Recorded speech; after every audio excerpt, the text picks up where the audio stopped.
In politics, a lot can happen in a week, and a lot has happened over this past week. Hi, I'm Dave Price, Gray Media's Iowa political director, and this is Inside Iowa Politics. Republicans have wrapped up their national convention in Milwaukee, and Donald Trump has earned the party's nomination for a third time.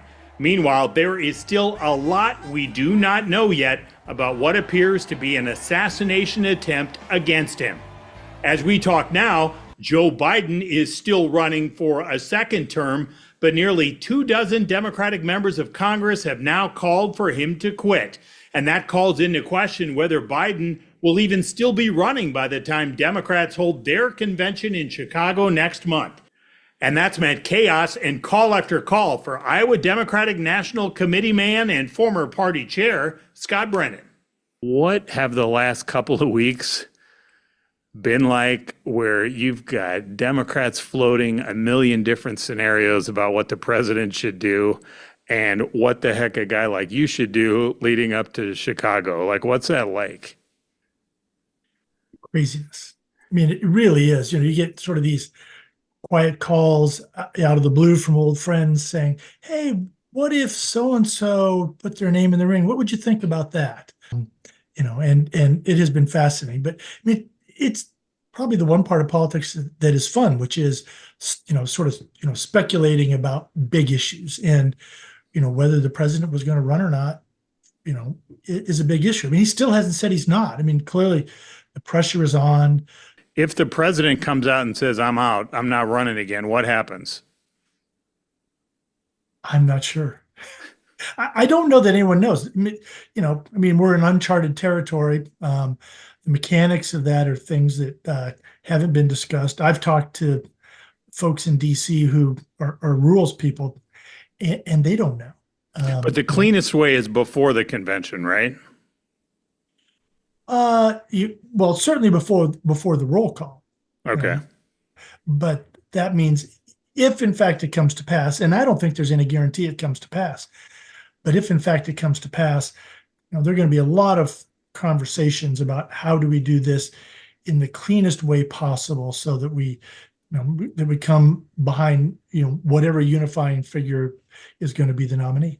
How stressful is it that some of these folks, these conversations are, when you're talking about, these are the party diehards you communicate with, right? And they look at Joe Biden as the guy who got Donald Trump out of the White House, put Democrats back in power, stopped what they viewed would be a lot of threats that Trump represented.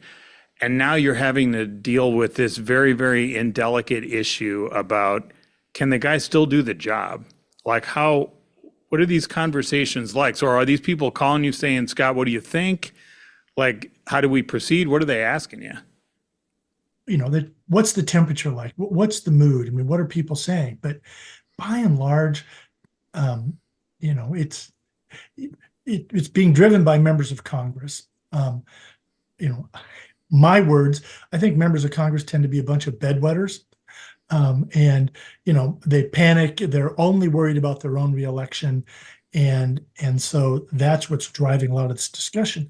But it's important. I mean, if in fact, the president would be, if in fact the president running would be a drag on the ticket and we're unable to take back the House and we were to lose the Senate, then you would end up with a Donald Trump with unbridled authority.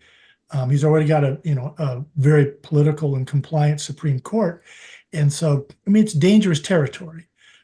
But I don't think anybody really knows. I mean, if you look at the polling, President Biden's polling sunk a little bit after that debate, but it's not like it just went off a cliff. We're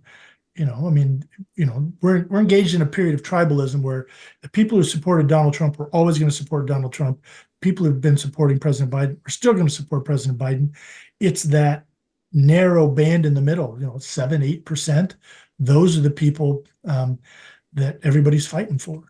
If the president decides to not run, to end his reelection bid, does it have to be the VP? Kamala Harris is your party's nominee?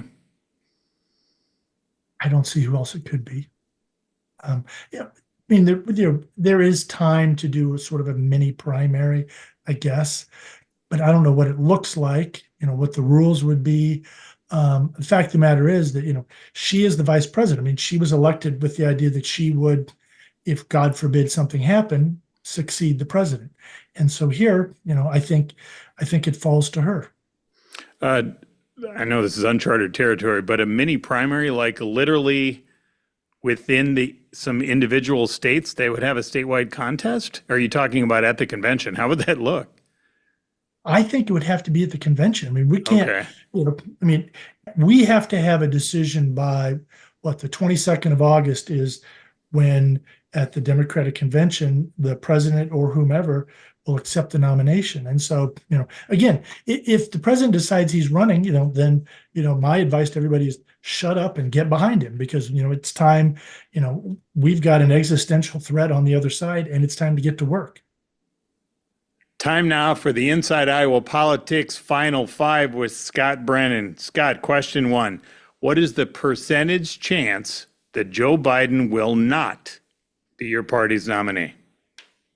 70. Number two, what is the percentage chance that Kamala Harris is the nominee if Joe Biden is not? 80. As of today. Fair enough. Number three, what issue do you think Democratic candidates should stress the hardest from now until November? Just thinking broadly. Choice. Iowa Supreme Court, the U.S. Supreme Court has devastated a woman's right to her own health care. Okay. Question four, what do you think would be Democrats' biggest challenge in front of voters for November? Like, what do they have to overcome? We have to overcome the fact that President Biden's gotten no credit for all the things he's accomplished. And that's on us. We're terrible at politics. All right, question five, I'm going to end you with a deep one here, but when you're thinking about what it means to be a Democrat, is there one thing that personally stands out to you about why you are a Democrat? I'm a Democrat, and I think Democrats care about other people. And I've always thought that is the difference. We're sympathetic and empathetic, and contrast that with the other side, they are not.